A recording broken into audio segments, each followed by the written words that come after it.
तो सबसे पहले कल पूछे गए 2 क्वेश्चंस के आंसर देख लेते हैं। कल का पहला क्वेश्चन था, Swadesh initiative has been launched by government, which ministry is not part of this initiative. Swadesh initiative 3 ministries ने साथ में मिलकर स्टार्ट किया है, और ये जो इनिशिएटिव है ये जितने भी लोग कोविड-19 के टाइम में विदेशों से, फॉरेन कंट्रीज से इंडिया लाए गए हैं, उन लोगों के लिए नई एम्प्लॉयमेंट अपॉर्चुनिटी के और उनकी स्किल बढ़ाने के लिए ये जो पर्टिकुलर इनिशिएटिव है वो स्टार्ट किया गया है। ये 3 मिनिस्ट्री जिन्होंने ये इनिशिएटिव स्टार्ट किया है वो है external affairs ministry, civil aviation ministry और skill development and entrepreneurship ministry. तो इसका सही आंसर हो गया सी, होम मिनिस्ट्री। इनमें से वो मिनिस्ट्री नहीं है जो स्वदेश इनिशिएटिव में इन्वॉल्व है। तो इसका करेक्ट आंसर है सी, होम मिनिस्ट्री।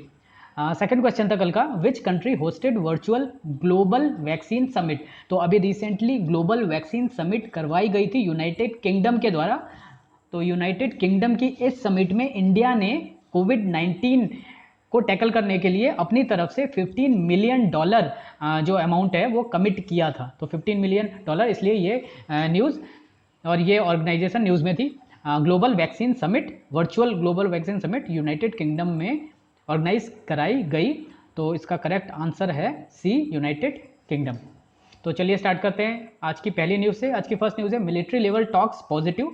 डिफेंस मिनिस्ट्री ने जो अभी फिलहाल में 6 तारीख को इंडिया और चाइना के बीच जो मिलिट्री लेवल पे टॉक की गई थी रिगार्डिंग बॉर्डर डिस्प्यूट, और बॉर्डर डिस्प्यूट को सॉल्व करने के लिए जो टॉक की गई थी, राजनाथ सिंह जो डिफेंस मिनिस्टर हैं उन्होंने इसको काफ़ी पॉजिटिव बताया है। और ये इनके द्वारा अनाउंस किया गया है कि इंडिया के पॉजिटिव में ये बात हुई, both India and China have agreed that they will continue talks to resolve border dispute. तो यहाँ पर बॉर्डर डिस्प्यूट की बात की गई है। यहाँ मेनली बॉर्डर डिस्प्यूट इंडिया और चाइना का जो रहता है वो 3 सेक्टर्स में रहता है, वेस्टर्न सेक्टर, ईस्टर्न सेक्टर और मिडिल सेक्टर। वेस्टर्न सेक्टर में जो बाउंड्री है वो कहलाती है LAC। वेस्टर्न सेक्टर की जो बाउंड्री है वो लाइन ऑफ एक्चुअल कंट्रोल कहलाती है। ईस्टर्न सेक्टर की जो बाउंड्री है वो मैक मोहन लाइन कहलाती है। और इनमें अगर लेंथ ऑफ सेक्टर के हिसाब से देखें तो पहला और सबसे बड़ा जो सेक्टर है इन तीनों सेक्टर में वो है वेस्टर्न सेक्टर। दूसरे नंबर पे जो आता है वो है ईस्टर्न सेक्टर, और सबसे छोटा सेक्टर है मिडिल या सेंट्रल सेक्टर। वेस्टर्न सेक्टर में केवल तिब्बत यूनियन टेरिटरी की बाउंड्री, केवल Ladakh union territory, Tibet area तो चाइना का एरिया है, Ladakh area, Ladakh union territory की बाउंड्री चाइना की बाउंड्री से टच करती है। सेंट्रल सेक्टर में हिमाचल प्रदेश और उत्तराखंड की बाउंड्री चाइना से टच करती है। और ईस्टर्न सेक्टर में भी 2 स्टेट हैं, अब वो स्टेट हैं सिक्किम और अरुणाचल प्रदेश। तो अगर हम इंडिया और चाइना की बाउंड्री का मैप देखें तो कुछ इस तरह से मैप रहेगा। यहाँ पर ये हो गया वेस्टर्न सेक्टर, यहाँ पर ये है ईस्टर्न सेक्टर और ये पूरा है सेंट्रल सेक्टर। जो लोकेशन जहाँ पर ये प्रॉब्लम देखी गई है वो है सोंगपो लेक, वेस्टर्न सेक्टर की हम बात कर रहे हैं यहाँ पर, सोंगपो लेक, धेनचेक और गैलवान रिवर वैली। ईस्टर्न सेक्टर में है नाकुला पास। इन 4 लोकेशन पे मेनली अभी प्रॉब्लम देखी जा रही है। तो ये इन सारी चीज़ों का हमने रिवाइज भी कर लिया तुरंत। सेकेंड न्यूज़ है, MSME revival package yet to take off. MSME के रिवाइवल के लिए 1 महीना पहले फाइनेंस मिनिस्टर के द्वारा एक पैकेज को लेकर अनाउंसमेंट किया गया था। करीब 20,000 करोड़ का इक्विटी सपोर्ट स्कीम जो बताई गई थी, almost 1 month after union finance minister Nirmala Sitharaman announced a revival package for stressed micro, small and medium enterprises. The scheme is yet to see the light of the day. Scheme अभी तक actual में ground level पे कुछ भी scheme से regarding जो बात है वो होती हुई नहीं दिख रही है स्कीम। और ये जो स्कीम पर्टिकुलर थी वो किस लिए थी, which was to provide 20,000 crore equity support to stressed MSMEs and those categorized as on non-performing asset was approved by union cabinet on June 1। तो 1 तारीख को यूनियन कैबिनेट ने भी इस पर्टिकुलर स्कीम को अप्रूव कर दिया था। ये जो स्कीम थी इसमें मेनली MSME सेक्टर को सपोर्ट किया जाना था इक्विटी सपोर्ट से। इक्विटी सपोर्ट मतलब जो बड़ी बड़ी प्राइवेट कंपनीज होती हैं वो अपने इक्विटी रेस करने के लिए यानी अपने लिए फंडिंग रेस करने के लिए पैसा लोन लेने के लिए मार्केट में जाती हैं, किसी स्टॉक एक्सचेंज में जाती हैं, वहाँ पर लिस्ट होती हैं, उनके शेयर लोगों के द्वारा खरीदे जाते हैं, उससे कंपनी को पैसा मिलता है। तो इसको बोलते हैं, अगर शेयर बेच के कंपनी पैसा इकट्ठा करती है तो उसे बोलते हैं इक्विटी। तो नॉर्मली अगर किसी कंपनी को अपनी वर्किंग कैपिटल के लिए पैसा चाहिए होता है तो या तो वो लोन लेता है जिसे डेट बोलते हैं या इक्विटी। इसके 2 तरीके, इक्विटी और डेट यानी लोन। लोन और इक्विटी में ये डिफरेंस है कि इक्विटी में शेयर से पैसा रेज किया जाता है, शेयर बेच के, और जितने परसेंटेज ऑफ शेयर किसी पर्टिकुलर पर्सन या किसी पर्टिकुलर इंस्टीट्यूट को बेचे जाते हैं उतना परसेंटेज ओनरशिप भी शेयर से ट्रांसफ़र हो जाती है। लेकिन अगर डेट लिया जाता है कंपनी के द्वारा तो डेट के अगेंस्ट ओनरशिप का ट्रांसफ़र नहीं होता। और दूसरा डिफरेंस इसमें यह है कि इक्विटी यानी शेयर परचेज करने पर जो कंपनी होती है जो शेयर बेच के पैसा उठाती है मार्केट से, उसे इंटरेस्ट पेमेंट नहीं करना पड़ता उन लोगों को जिन्होंने शेयर परचेज किए। लेकिन अगर कंपनी ने डेट लिया है बैंक से या किसी से तो उस केस में इंटरेस्ट पेमेंट रेगुलर तरीके से करना होता है। तो ये कुछ डिफरेंस है इक्विटी और डेट में, और ये दो तरीके हैं जिनसे कोई भी कंपनी पैसा रेज कर सकती है। तो अभी तक एमएसएमई के लिए केवल डेट का तरीका था, अब ये जो पर्टिकुलर स्कीम है इसके थ्रू इक्विटी के तरीके से भी एमएसएमई पैसा रेज कर सकते हैं। इस स्कीम के तहत bank were expected to provide subordinate debt to promoters of stressed MSMEs up to 15% of their existing stake in the unit subject to maximum of 75 lakh. इनमें बैंक लोन देंगे इन स्ट्रेस्ड एमएसएमईज के promoters को 15% stake की value के according, यानी कि अगर MSME की इक्विटी के अकॉर्डिंग जितनी वैल्यू आ रही है तो उसका 15% प्रमोटर्स को दिए जाएंगे, उतना लोन बैंकों के थ्रू प्रोवाइड किया जाएगा। एमएसएमई सेक्टर में इतना पैसा आएगा जिससे कि जो वर्किंग कैपिटल है और जो बाकी ऑपरेशन के लिए एमएसएमई सेक्टर को पैसों की कमी हो रही है उसको पूरा किया जा सके। और इसमें मैक्सिमम लिमिट है 75 लाख रुपए। तो ये जो स्कीम है इसमें आरबीआई की तरफ से गाइडलाइंस ना इशू होने के कारण ये जो स्कीम है अभी तक पेंडिंग है। नेक्स्ट न्यूज़ है marginal increase in daily cases. Daily जो कोविड-19 के केसेस इंक्रीज हो रहे थे उनमें थोड़ी सी कमी आई है। कल के डेट में 8,552 केसेस इंक्रीज हुए दिखे हैं। तो इसके साथ ही जो टोटल नंबर ऑफ केसेस है इंडिया में वो पहुंच गए हैं 2,65,916। So total number of cases अभी भी काफ़ी बड़ा साइज बनाते हैं पॉपुलेशन का। 2,65,000 कंफर्म केसेस हो गए हैं इंडिया में। LG overrules Delhi government order to restrict कोविड-19 ट्रीटमेंट। अब दिल्ली के चीफ मिनिस्टर के द्वारा अनाउंसमेंट किया गया था कि जो भी दिल्ली के हॉस्पिटल्स हैं उनके थ्रू केवल दिल्ली के लोगों का ही इलाज किया जाएगा, और वो भी उन लोगों का इलाज किया जाएगा जो दिल्ली के रेजिडेंसी के प्रूफ हॉस्पिटल को दिखाते हैं। सो दिल्ली सरकार के इस फैसले के अगेंस्ट लेफ्टिनेंट गवर्नर ने इस पर्टिकुलर फैसले को ओवररूल करते हुए अपना ऑर्डर अनाउंस किया है। तो दिल्ली गवर्नमेंट का ये जो फैसला था इसमें जितने भी दिल्ली गवर्नमेंट के प्राइवेट और गवर्नमेंट हॉस्पिटल है वो केवल दिल्ली के निवासियों के लिए ही अवेलेबल हैं कोविड-19 के टाइम में।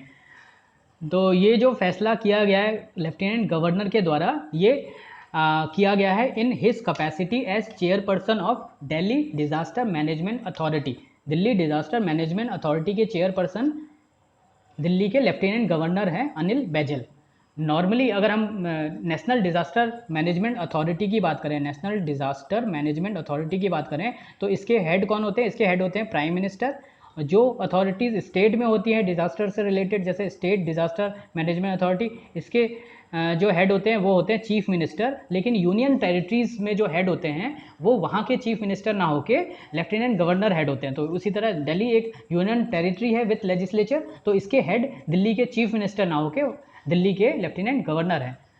और ये जो दिल्ली गवर्नमेंट का फैसला था जिसमें बोला गया था, जिसमें रिस्ट्रिक्ट किया गया था कोविड-19 treatment and admission at both private and state run city hospital to those bearing documented proof of residency in Delhi, इसके अगेंस्ट कुछ PIL भी फाइल की गई दिल्ली के हाई कोर्ट में। इसमें नेक्स्ट न्यूज़ में दिया गया है इसके बारे में। ये जो PIL है ये बोलती हैं कि ये जो डिसीजन है दिल्ली गवर्नमेंट का ये अनकॉन्स्टिट्यूशनल है। ये मेनली आर्टिकल 14 और 15 को वायलेट करता है, as it treats a person residing in NCT of Delhi and not having valid proof of residence unequally with other person। तो आर्टिकल 14-15 क्या है? आर्टिकल 14 है कॉन्स्टिट्यूशन का, आर्टिकल 14-15 फंडामेंटल राइट है।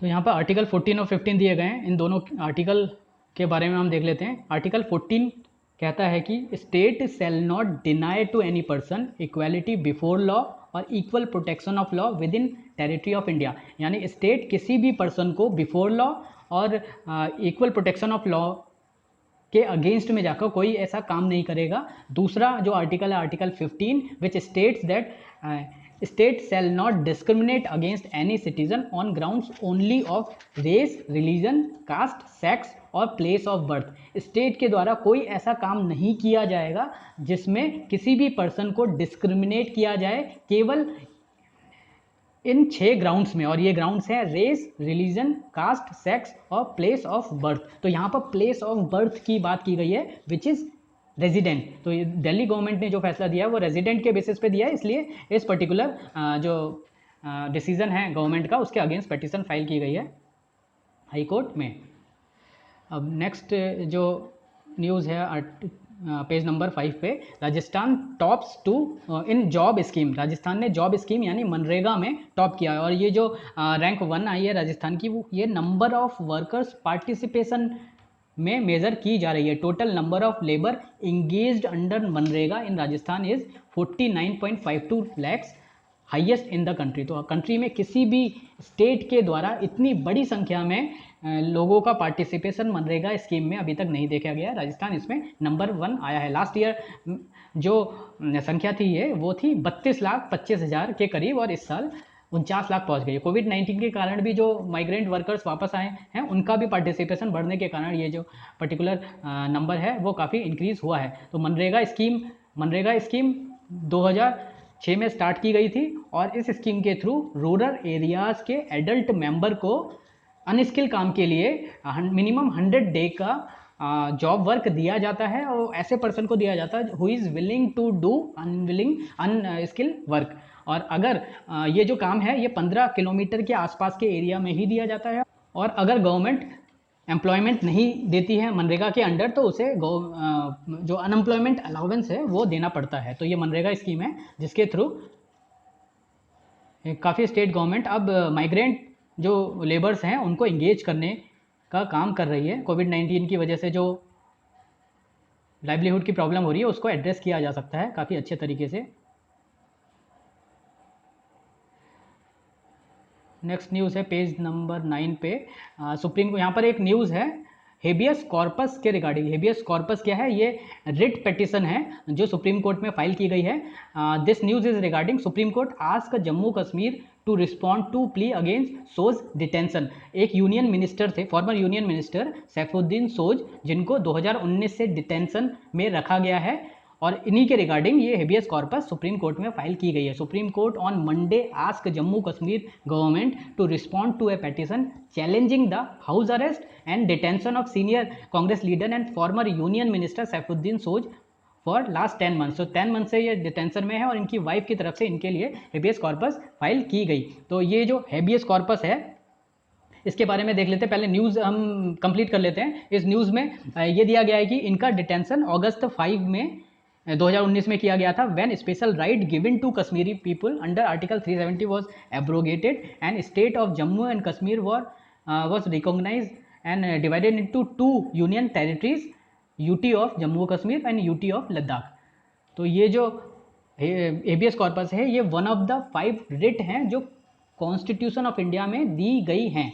हेबियस कॉर्पस का मतलब है, इसका लिटरल मतलब है प्रोड्यूस द बॉडी ऑफ, इसका लिटरल मतलब हो गया प्रोड्यूस द बॉडी ऑफ। ये कोर्ट का ऑर्डर होता है which demands that public official deliver an imprisoned individual to court and show a valid reason for that person detention. तो अगर किसी पर्सन को स्टेट के द्वारा किसी पर्सन को गिरफ्तार किया जाता है और या किसी भी तरह का डिटेंशन किया जाता है, तो हेबियस कॉर्पस एक फंडामेंटल राइट का पार्ट है जो आर्टिकल 32 में संविधान के द्वारा लोगों को दिया गया है, और ये बोलता है कि अगर कोई पर्सन डिटेंस हो जाता है तो उसके जो उसके रिगार्डिंग हेबियस कॉर्पस के थ्रू कोर्ट में पर्सन को प्रोड्यूस करने के लिए डिमांड की जा सकती है। तो इसमें कोर्ट गवर्नमेंट से ये सवाल पूछता है कि उस पर्सन को जिसको डिटेन किया गया है उसको कोर्ट में एक तो प्रोड्यूस किया जाए, और गवर्नमेंट अपनी तरफ से वैलिड रीज़न दे कि क्यों इस पर्सन को डिटेंशन में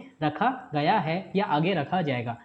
बेसिकली अगर हम रिट की बात करें तो 5 रिट होती हैं जो आर्टिकल 32 में दी गई हैं, और ये 5 रिट हैं habeas corpus, mandamus, prohibition, quo warranto and certiorari. तो ये 5 रिट अलग अलग तरीके से लोगों के द्वारा as a fundamental right use की जा सकती है। और आर्टिकल 32 को जो फंडामेंटल राइट का हर्ट बोला जाता है, बिकॉज ये जो रिट हैं ये एक तरह से आर्टिकल जितनी भी फंडामेंटल राइट हैं कॉन्स्टिट्यूशन ऑफ इंडिया में उनको इन्फोर्स करने का काम करती है। तो काफ़ी इंपॉर्टेंट रिट हैं ये पांचों की पांचों writ. Each of them has different meaning, different implication और डिफरेंट टाइम में इनको यूज़ किया जा सकता है। इंडिया में इन पांचों रिटों से रिलेटेड जो सुनवाई है वो सुप्रीम कोर्ट और हाई कोर्ट दोनों में की जा सकती है। सुप्रीम कोर्ट का ये एक्सक्लूसिव और ओरिजिनल जुरिडिक्शन में आता है। तो ये रिट की बात कर ली हमने, 5 रिट आर्टिकल 32 में आती हैं। नेक्स्ट न्यूज़ है आईएनएस शार्दुल इवैक्यूएट्स 233 फ्रॉम ईरान। यहाँ पर एक ऑपरेशन की बात की गई है, ऑपरेशन समुद्र सेतु। समुद्र सेतु ऑपरेशन के बारे में हमने पहले भी पढ़ा था। ये कौन सा ऑपरेशन है? ये वो ऑपरेशन है जिसके थ्रू गवर्नमेंट ऑफ इंडिया के द्वारा जितने भी लोग, इंडिया के जितने लोग कोविड-19 के कारण अलग अलग देशों में फंसे हुए हैं उनको वापस ओशियन रूट से इंडिया लाना, to repatriate Indian citizen stuck abroad due to कोविड-19 पैंडेमिक। और इसके लिए 2 मेन जो आईएनएस इंडियन नेवी के शिप हैं उनको यूज़ किया जा रहा था, आईएनएस जलस्व और आईएनएस मगर। आईएनएस जलस्व और आईएनएस मगर, जिसके बारे में हमने पहले भी पढ़ा था। आईएनएस जलस्व और मगर का यूज़ मालदीव्स और श्रीलंका से लोगों को इवैक्यूएट करने में और इंडिया लाने के लिए किया जा रहा था। और यहाँ पर जो आईएनएस शार्दुल की बात की गई है, INS Shardul basically departed from port of Bandar Abbas in Iran on Monday with 233 Indian nationals who are being evacuated under operation समुद्र सेतु।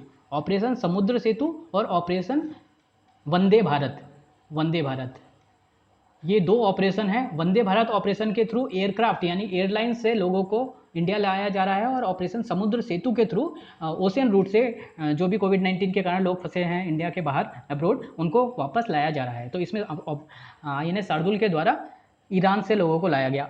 बंदर अब्बास पोर्ट ईरान में एक पोर्ट है, ये भी यहाँ पर इंपॉर्टेंट एक पॉइंट बनता है। बंदर अब्बास पोर्ट ईरान में गल्फ ऑफ पर्सिया का एक पोर्ट है, बंदर Abbas.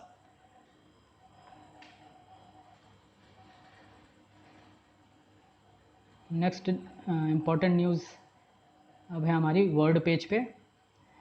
New Zealand is free of कोविड-19। कोविड-19 से न्यूजीलैंड ने खुद को फ्री डिक्लेयर कर दिया गया है। और न्यूजीलैंड की प्राइम मिनिस्टर जेसिंडा अड्रेड के द्वारा ये अनाउंसमेंट किया गया। इन्होंने सिटीजन्स को थैंक्स कहा कि जो रिस्ट्रिक्शन 75 डेज़ के लिए गवर्नमेंट के द्वारा लगाई गई थी और स्ट्रिक्टली फॉलो की गई, उसके लिए सिटीजन को थैंक यू बोला गया प्राइम मिनिस्टर के द्वारा। New Zealand lifted all social and economic restriction except border control after declaring on Monday it was free of COVID-19, one of the first country in the world to return to pre-pandemic normality।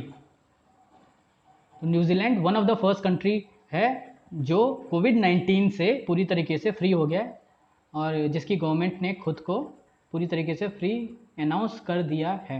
यहाँ पर दूसरा एक important point है, एक छोटा सा point है, Notre Dame के बारे में दिया गया है। यहाँ पर नोट्रे डेम कैथेड्रल एक चर्च है पेरिस में, काफ़ी न्यूज़ में था ये चर्च, जो अप्रैल 2019 में एक बड़ी आग लगने के कारण काफ़ी ज़्यादा डिस्ट्रॉय हो गया था। कल्चरल हेरिटेज के पॉइंट ऑफ व्यू से ये काफ़ी इंपॉर्टेंट है। इसको बनाया गया था वुडन कार्विंग से और ज़्यादातर इसका काम वुड से किया गया था, जिसकी वजह से जब आग लगी तो वुड का बहुत ज़्यादा पार्ट डिस्ट्रॉय हो गया है। तो उस फायर में इस चर्च का काफ़ी हिस्सा जल गया था और इसी के कारण से ये काफ़ी न्यूज़ में था। Notre Dame church Paris France में है। फ्रांस के प्रेसिडेंट इमैनुअल मैक्रोन के अकॉर्डिंग ये जो गोल है इनका, ये नोट्रे डेम चर्च को पूरी तरीके से रिस्टोर करने का, वो 2024 तक पूरा हो पाएगा। 2024 तक ये टारगेट रखा गया इनके द्वारा कि ये जो चर्च है ये वापस अपनी कल्चरल हेरिटेज को लेके वापस टूरिस्ट के लिए ओपन किया जाए। तो Notre Dame church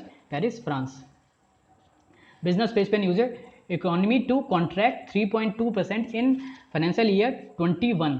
world bank की रिपोर्ट में ये बोला गया है, वर्ल्ड बैंक की रिपोर्ट है global economic prospect June 2020। Global economic report, global economic prospect के नाम से वर्ल्ड बैंक एक रिपोर्ट निकालता है जिसमें वर्ल्ड की टोटल इकोनॉमिक कंडीशन के बारे में डिटेल में सारी चीज़ें दी गई होती है, डिटेल दी गई होती है बेसिकली। तो global economic prospect report world bank की रिपोर्ट है। तो इस रिपोर्ट में ये फोरकास्ट किया गया है कि जो इस फाइनेंशियल ईयर की पूरे वर्ल्ड की जो जीडीपी होगी वो 3.2% तक कॉन्ट्रैक्ट करने वाली है। इंडियन इकॉनमी 3.2% कॉन्ट्रैक्ट करने वाली है, और वर्ल्ड की इकॉनमी के बारे में जो फोरकास्ट है वो काफ़ी ज़्यादा है। वर्ल्ड की इकॉनमी तो 5.2% तक कॉन्ट्रैक्ट करने वाली है, और पहली बार वर्ल्ड वॉर 2 के बाद पहली बार इतनी बड़ी जो गिरावट है जीडीपी में, जो इकोनॉमी में, वो देखी गई है। तो world economy as a whole is set to witness its deepest recession since world war 2 with the forecast of contraction of 5.2%। और इस रिपोर्ट में ये भी बताया गया है कि 60 मिलियन लोग वर्ल्ड में एक्सट्रीम पॉवर्टी में जा सकते हैं। 60 million could be pushed into extreme poverty.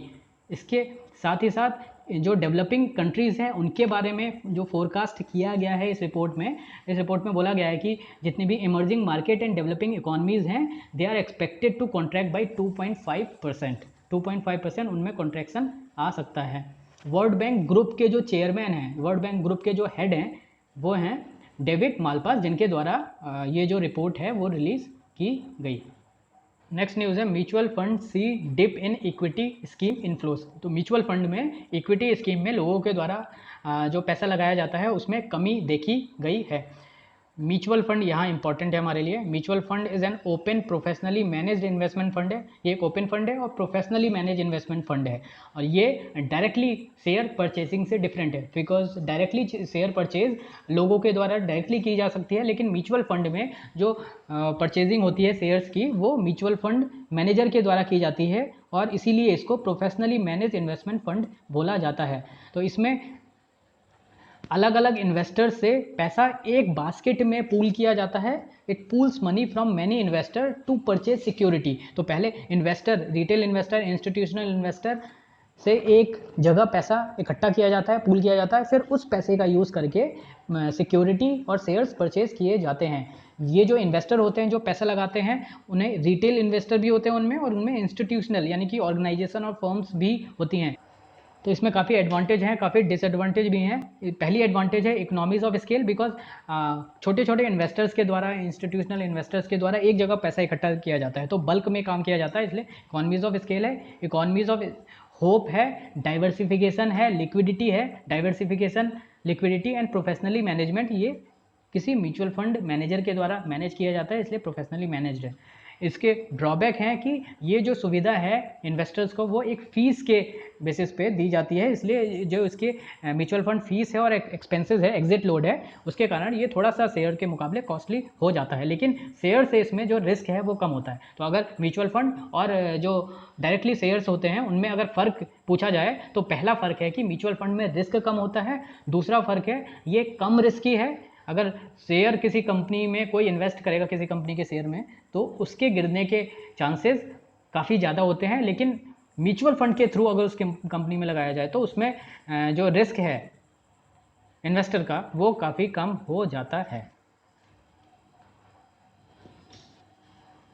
तो ये थे आज के न्यूज़ आर्टिकल्स। अब लास्ट में आज के क्वेश्चंस देख लेते हैं। आज का पहला क्वेश्चन है, India is set to become non permanent member of United Nation Security Council for 8th time during which period. India 8वीं बार UNSC, United Nation Security Council का नॉन परमानेंट मेंबर बनना चाह रहा है, बनने जा रहा है। तो ये कौन से ईयर में इंडिया को सीट मिलने वाली है?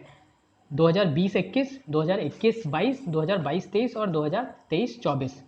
सेकेंड क्वेश्चन है आज का, recently India has launched mutual logistic support agreement with which country. India ने recently mutual logistic support agreement किस कंट्री के साथ साइन किया है? रसिया, जापान, ऑस्ट्रेलिया और साउथ कोरिया।